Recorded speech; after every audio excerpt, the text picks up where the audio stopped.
3, 2, 1. Welcome to Bryant's Karate. I'm Jeff Bryant, Chief Instructor here at Bryant's Karate, and this is Contact.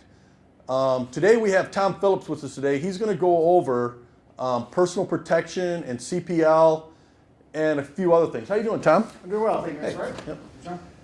And like all of our guests here on Contact, most of them have a background in contact sports. Most of our guests so far have been martial artists. If you watched the episode last week, we did a great episode at Strike Fitness. And Tom, you have a martial arts background, correct? I do. I've been doing Taekwondo since 1998, so 25 years under Kerry Super Kicks Roop. He's pretty well known in the area here. I'm a third-degree black belt. I also had training in American Freestyle System Karate and World Taekwondo Federation. Okay. And Kerry Roop, for those of you out there, Kerry was from the Oxford area. He grew up in the Oxford area. He went to Oxford schools, and he was a 5-time world champion kickboxer. And I don't know what leagues that was in, or That was PKA, Pro Karate Association back then. Okay. It was the modern-day equivalent of what we would call kickboxing. yeah. And back in those days, that was equivalent probably to what MMA is now. I mean, Kerry was the Chuck Liddell of karate back then. Everybody wanted to be him. I know growing up, I went to Pontiac schools, and he was the guy that I wanted to be growing up. I wanted to be a kickboxer. I wanted to be Kerry Roop. He was a great guy. My instructor did kickboxing under him as well. So we're going to talk about personal protection today, right? Great. Okay. How would you like to get started with that? Well, we go over a few things first. There's, in any sort of martial arts, any sort of strategy, we have to go back to the roots of what martial arts was. Martial arts was created because the overlords or the warlords had all this heavy equipment that they would use and weaponry that they wouldn't allow the peasants to use. So the thing was, for the peasants to not get into trouble, they couldn't look like they were getting into trouble. They would use whatever tools were available to them. Our bows came from simple shovel handles and hoe handles.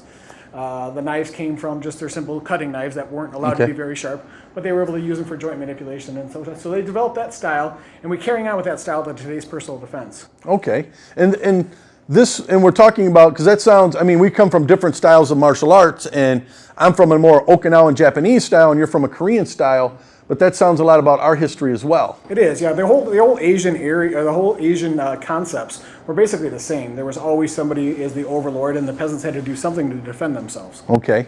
And so peasants weren't allowed. I've heard stories that they would have a single knife to a block, and everybody that had to cut their meat would have to go to the same spot to cut their meat because the warlords didn't want them to have access to knives, correct? Absolutely, yes. Okay.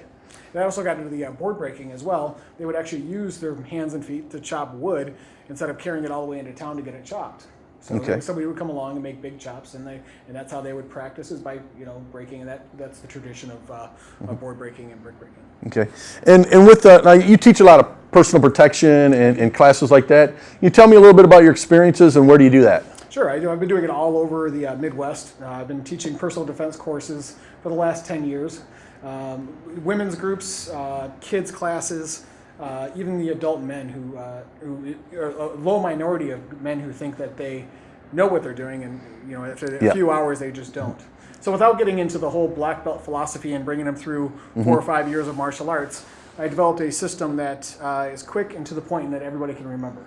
Okay. And that's the key, right? Remembering it's and without them, training in a martial arts class where they're kicking and punching every day and things that probably won't work for them because they're only going to go to one class maybe a year or something, right? So a lot of it is memory and being smart, not putting themselves in situations where they have to use it. Yeah. Education is the key to any good personal defense. Not looking like a victim, not talking like a victim, not putting yourself in a place where a victim could be victimized or a person could be victimized. Getting into the criminal mindset is also a big key. Open up a lot of eyes, just telling them how a criminal thinks and how they go about finding somebody to attack. Okay, well, let's talk about not looking like a victim. Okay, how does one go about not looking like a victim in different situations? Sure. Well, confidence, and everybody says confidence, walk with confidence. That's a whole lot easier said than done. When people are confronted by something that is scary or frightens them, even to the smallest degree, their attitude and their mannerisms change. Their chin typically goes down, their eyes dart away from wherever the problem is, their breathing becomes more shallow. All of these things that criminals look for when they're going to attack somebody. So criminals actually turn into like poker players then, right? do. That's where they learn how to read their opponent, which is the victim, right? They learn how to read the victim and they go from there. So then they're looking for these things and then they become victims. They do. And, they're a professional. So when I'm not a professional victim, but these people are professional criminals. They do this for a living. Yep. They know their job as well as I know my job. So asking this question, and then I talked to you a little bit before, I ask a lot of questions on this show, not because I don't know the answers, but just because I want to get the answers out there to people. But, the question comes up, and I think it's a good question, is should you look, when you're walking with confidence, should you actually look somebody in the eye? Are you looking them in the eye, or like a lot of people would think that, well, if I look them in the eye, they might think of that as being threatening to them or something. So it really depends on your manner of looking at people in the eye. When I teach, I have 5 kids, and when they were growing up, I would always teach them to walk through downtown Royal Oak, where they grew up at, with a certain mannerism, but not to be threatening. They were all black belts by that time. okay, And the normal, typical Royal Oak walk, I call it, Yeah. is this. Everybody has their chin up. Yep. Everybody's looking around. Everybody's in a completely unaware state of any harm that's around them because they're thinking about what's going on. That's one of the things that criminals look for is the element of surprise. yes, So if you're in an unaware state, for you to go from unaware to aware to alert to alarmed is going to really take its toll on your body, and you're going to get tunnel vision. Your hearing's going to go bad, or muted, and your eyesight is going to be degraded. in today's world, it's very difficult to do that, right? Because everybody has, they feel like they have the weight of the world on their shoulders. A gentleman's leaving work or a woman's leaving work and she has to pick up the kids. She's got to get dinner started and she has to do all these other things. So she's probably thinking about 50 other things and not protecting herself and what's around her. Right. So My wife is a registered nurse, and she worked at Sinai Grace Hospital, which is a not very good part of town, and we'll go over the good parts of town versus bad parts of town in a bit. But she's 5'5", 105 pounds maybe, and she has a walk that she perfected just walking through the parking lot, and that was the level chin. The shoulders are square, the chest is up, and you're making a steady gait. And every person that she walked by, she would actually glance at their eyes.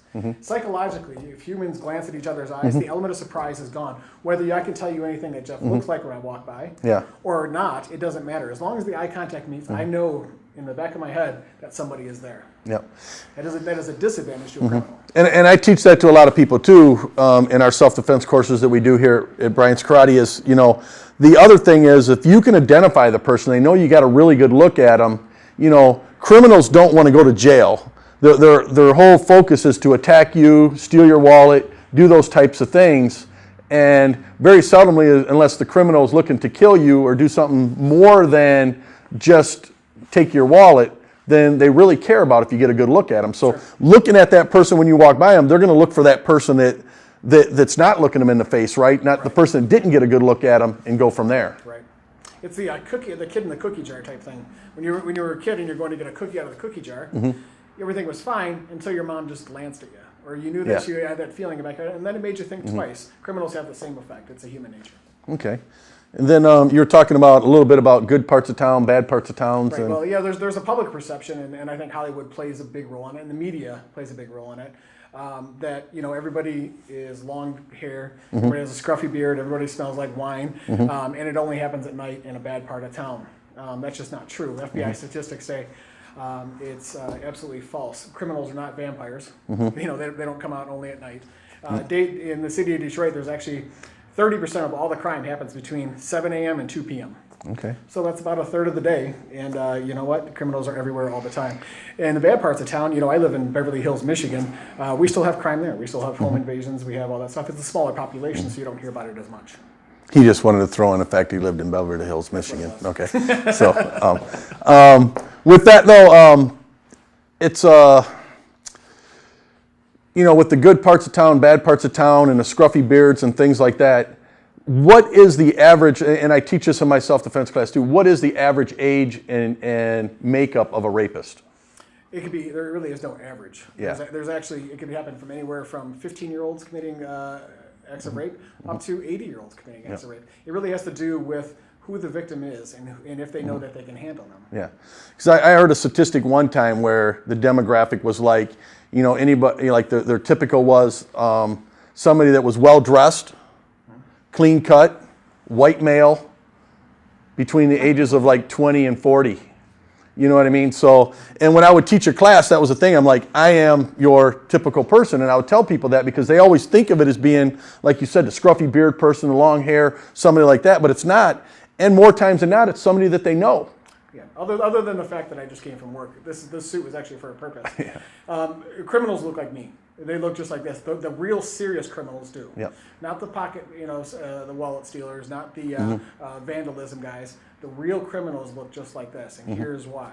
When you see me walking down the street, I don't cause an alarm. I'm not a very big guy. They don't know what I don't come across as being a martial artist. I don't put black belts on my body anywhere. So when I'm walking through, that would be, if I were a criminal, that's what I would want. I want to put you at ease. Yeah. Yep. You want to blend. I'm just coming from work. I got pins that make me look important, and I have a tie on, et cetera, et cetera. What it doesn't show is that I have a gun on this hip. I have a gun in the pocket, and I have a very big knife on me all the time. And I'm just, a businessman. This is what I do. I don't work in the quote unquote bad parts of town. But where I work, no matter where I work, there's always crime. So criminals know this, and then they will utilize whatever they can hide on their own persons. I have tactical pens. I can easily break somebody's skull. I have my belt, which is used the most common weapon in a rape is a belt. Okay. Because it's very hard to find, they're very common, and try to get any DNA off of this that's going to match anything. That's nice to know. Yep. So all of those things you have to be aware. Just because you see somebody that doesn't look like a criminal doesn't not necessarily mean that he is a good guy. Yeah. So keep your eyesight up, keep your chin level, and walk with a gait that exudes confidence. Even if you don't know anything about martial arts, even if you couldn't fight your way out of a paper bag, it's very important to walk the walk. Yeah. And that's where my wife teaches a class sort of like what you do, and she calls it Smart and Safe to business ladies and different things. And her goal is to get the people smart enough to do these things and going over a lot of the same stuff. And that's good information out there for the women out there. Not only that, and the hardest thing is trying to get it through to men that they need to know these things as well. Absolutely. Because they feel that, I think sometimes the perception is like with me, I'm 6'2", 250 pounds, and I'm not going to be a victim. Right. I could be a victim leaving out here in the parking lot as well as anybody else. If somebody is hungry enough, needs money enough, and desperate enough, they're gonna pick whatever they can. Correct? Absolutely, because they're going to have the jump on you, and it's all about the lack of awareness. It doesn't really matter the size of a victim. If I come up behind you and I put you in a rear naked choke, then you're going to have low option of getting out of it unless you're completely aware of what's going on. Yeah. Okay. So we're going to take a quick break, and we're going to be right back with Contact. Hi, I'm Jeff Bryant. We're back at Contact here with Tom Phillips, and we're going to talk about right now some non-lethal self-defense. Right. By non-lethal, we're talking about not pulling out your weapon and shooting somebody. Your pistol should always be a tool of last resort. You should be able to control a situation with the minimum amount of force possible. There's the legal reason for it, because if you do above and beyond what's called for it, there's a chance of a civil suit and a lawsuit, or maybe even get arrested in the case of a firearm. But then there's somebody's going to beat you up on the street. That's not grounds for deadly force. So what do? You have to be able to defend yourself in some way, shape, or form. So. Yep. Okay.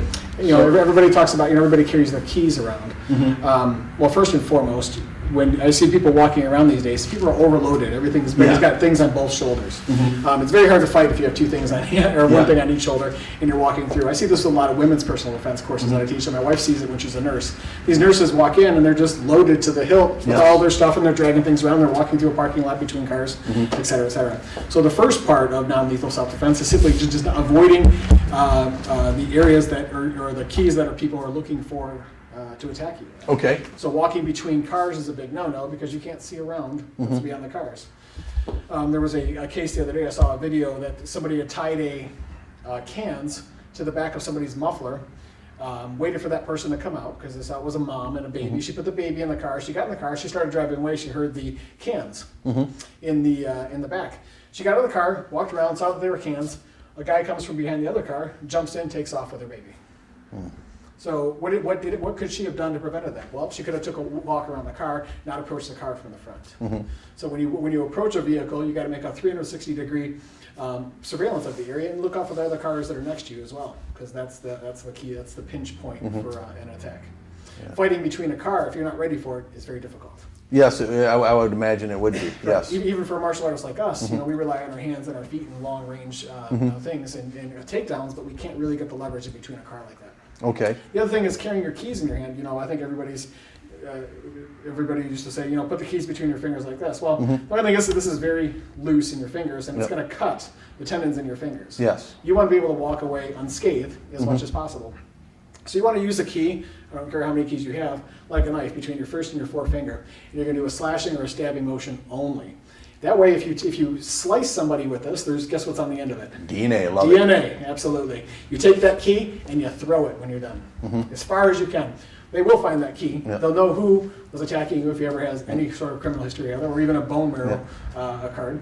Now, would you suggest, because criminals aren't too smart, to tell them that you got their DNA? No. You don't walk up and say, "Oh, I got your DNA. Go away." No, you're going to throw the keys, so there's your DNA. I mean, because the thing is, they're not smart enough to do that. But that's what I tell people all the time too, is that they may want to go to jail for different things, but they don't want to get caught. But if they know they're going to get caught, they're going to not go to that extra mile and go further if they know there's DNA on there, because chances are they've been in the system and they're going to get caught at that point. There's two different types of assault. There's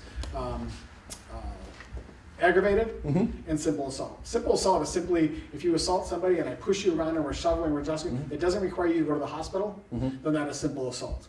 Aggravated assault is if I come over there and I break your nose, you have to go to the hospital. So everybody thinks that has to do with a weapon. It does not. Okay. So if somebody were to attack a woman in the parking lot and it caused her great enough emotional harm to require her to get counseling from a psychiatrist, that could be aggravated assault. Okay.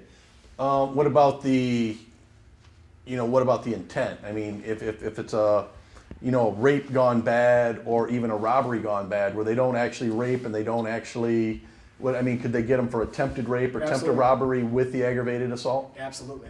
Yep. Okay. And then there's a whole different other things if she has a child with the car, so that's requisite age of every child. There's a whole lot of things that happen, but you have to be able to stop it ahead of time. Telling them that you have the DNA, there's a 3-strike rule now in effect for felonies. If you commit 2 violent crimes, the third one you're going to wait a life for no matter what. So if a guy has an armed robbery when he was 18 years old and he beat somebody up and caused them to go to the hospital as another felony at 23 years old, at 25 years old, do you think he's going to stop doing what he's going to do just because he's threatened going to jail? He's going to jail anyway for the rest of his life. Yeah, and without the possibility. I have really mixed feelings on that myself, because it's just like when they made carjackings a federal offense.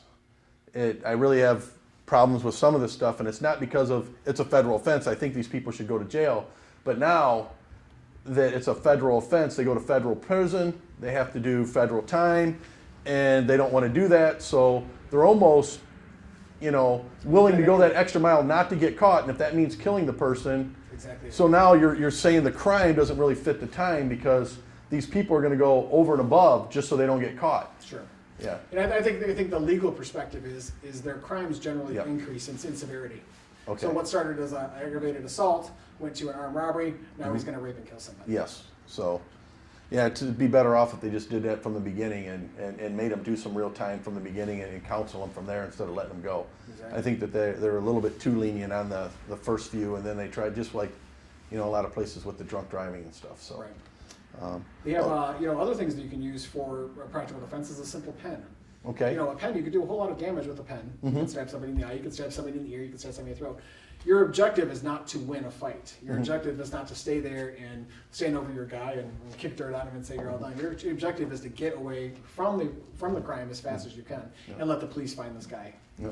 And I teach that in my self-defense all the time with women, and my wife's a 4th degree black belt. She's a pretty tough woman. I've trained with some pretty tough women before. Again, I'm a pretty big guy, and there's bigger people out there, and I tell them, a woman could kick me. I could teach a woman how to break somebody's leg. It's just a few pounds of pressure above their kneecap, they could snap a knee. Sure. And I'm on the ground, but I still have one leg and I have 2 hands, and I'm still kind of big and strong, and now I'm really angry. Right. So I could take a woman, like we're saying, a 120-pound woman, I get my hands on them, they're still in a lot of trouble. They are. And now I'm mad. So it's kind of like the stun and run. Right. Kick the knee, break the leg, get away from them. Don't think that you're going to beat them up and take them down. Right. Yeah, that's not your objective. Your objective is to go home well, for me, and watch History Channel every night. Yeah. So it's important because if the kids can't carry a weapon, if somebody comes into a movie theater, Yep. my wife's got that angle, I got that angle, and it becomes not as cumbersome as you would think it is. And we don't think about it when we do it, but we always have a plan in our head. And, you know, the typical family or the typical person in America would think that you're paranoid.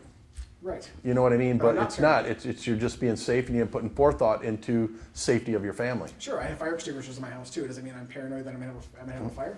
No, I don't. Yeah, it's just in case it happens, you're ready. Absolutely. Okay. So we're going to take another quick break and we're going to come back with lethal Lethal. Yes. protection. Yes. So, okay. We're back here at Contact with Tom Phillips, and we're going to talk about personal protection with deadly intent. So So a lot of, it used to be called CCW, now it's called CPL. CCW, this will tell you a lot about the intent as it is. It used to be carry a concealed weapon. It's kind of a misnomer. It only refers to pistols. So they changed it to CPL about a year and a half ago. Concealed pistol license. Now, if you break that down, it has to be concealed. It has to be a pistol. And if you're going to carry a concealed pistol, you have to have a license. okay. So walking around, there's open carry laws and things like that, which I completely against. But for me to be able to carry around with a jacket over, like I was in earlier in the segment, I have to have a license to do that. Okay. So it's concealed, and it only refers to pistols. Does it refer to a shotgun down your pants? No. It does refer to an Uzi because an Uzi is actually a pistol. Okay. So, but if you can fit one of those down your pants, then you need to buy smaller pants. Smaller pants, yeah. So, okay. So, what type of things are you allowed to do? Now, you teach classes on CPL, right? Yep, I'm an NRA certified instructor. Okay, so then it's like an 8-hour course. People come in, they take an 8-hour course, and then at the end of that course, are they certified at that point, or do they have to take a test, or what happens at that point? What happens is you have to take one of two different types of NRA tests, and you can decide whichever one it is. It's either the basic pistol or the personal protection in the home. I'm Okay. qualified for both. But basically, you take this course. I give you a certificate with my NRA instructor ID on it. You go to the courthouse, whatever county you're in. You say, "Hey, I'm here to get a CPL." They'll take your picture. You'll give them the $125 to $150 or whatever it is, and then it'll go in front of a review board. The review board will then determine if you are eligible to have a CPL. No felonies, no drunk driving in the last 5 years. There's a whole myriad of things. No history of domestic violence ever, unless you can possibly get it expunged. After all those criteria are met, they will send you your CPL in the mail. Do they look at the reason? Like, if you're a store owner, I know people that own party stores and they have to carry money to the bank and things like that. Do they look for somebody like that, or can any mom or dad or anybody actually apply for one? Well, Michigan became a shall carry state, which means that unless they have reason not to give you a license, Okay. you will be able to get a license. Your Second Amendment right. Okay.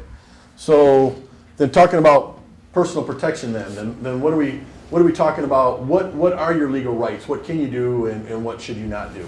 Well, your firearm should always be the tool of last resort. This is the end all be all when it comes to weapons. It's the most versatile. It's going to do the most damage in the least amount of time. And you're going to have so many different shots at it. This particular weapon here contains 10 rounds plus one in the chamber. So I have 11 times I have to shoot you and to do damage with.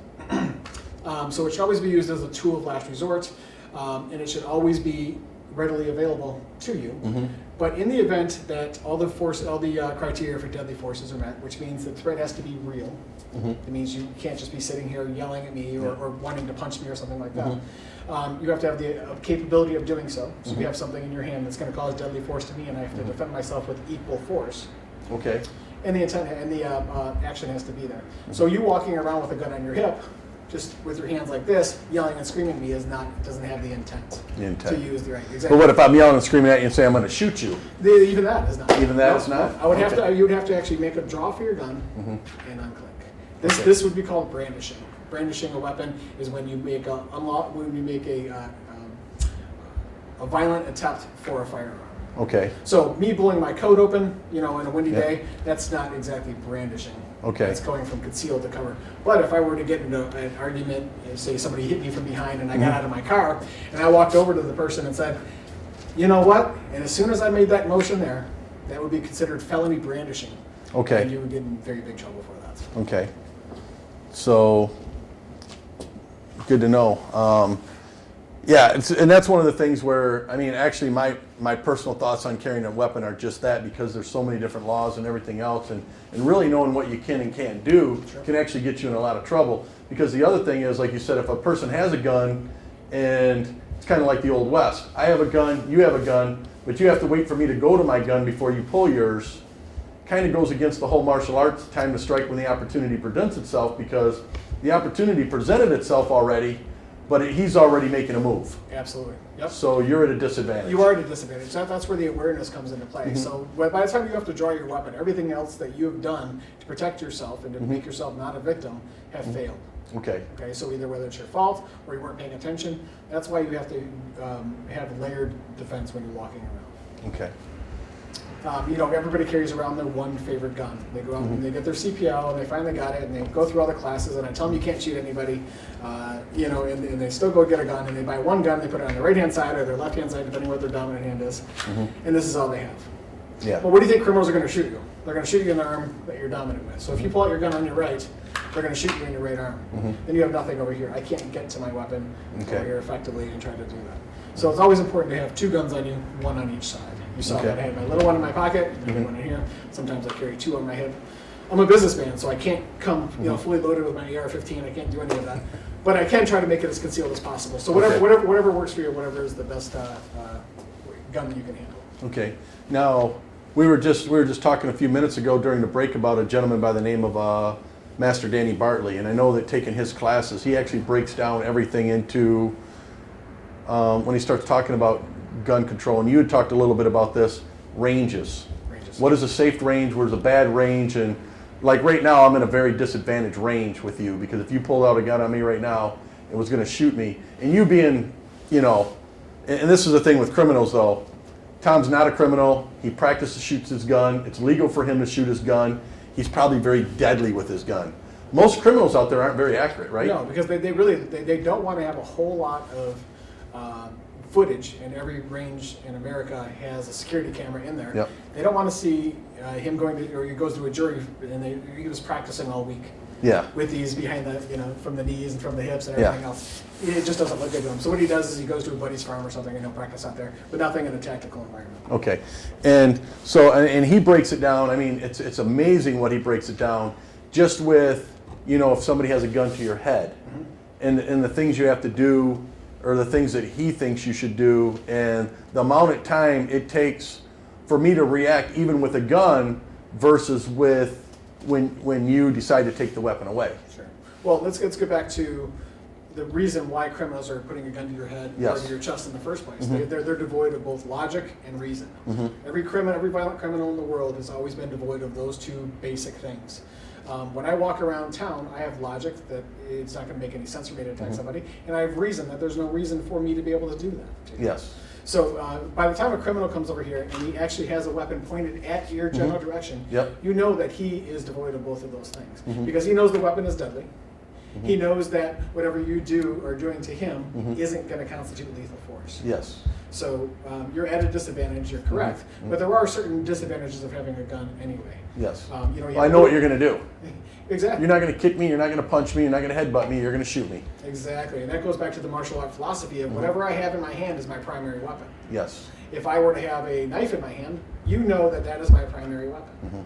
So you know that if you come over here and you knock the gun out of my hand, or you get out of the way of the weapon, I'm probably not going to kick you. Yeah, you're going to go for the weapon, yeah. I'm going to go for the weapon, exactly. So once you remove that weapon from them, they become at a severe disadvantage, because now they have to readjust their focus to a different. And we tell, in talking about distances again, you know, from being a little bit further away with the gun, you know, the accuracy and decreases. And yeah, the distance you're more likely to live. So, you know, with this here today, with Tom here, with Contact, we're going to wrap things up. If you have a chance to take a self-defense class, please do so. We do them here at Bryant's Karate. You can contact Mr. Phillips here with Super Kicks out of Rochester. He does great jobs out there. And we're going to keep looking at us. We're going to do some MMA. We're going to do some jiu-jitsu. We have a lot of great shows coming up. So till next time, sayonara.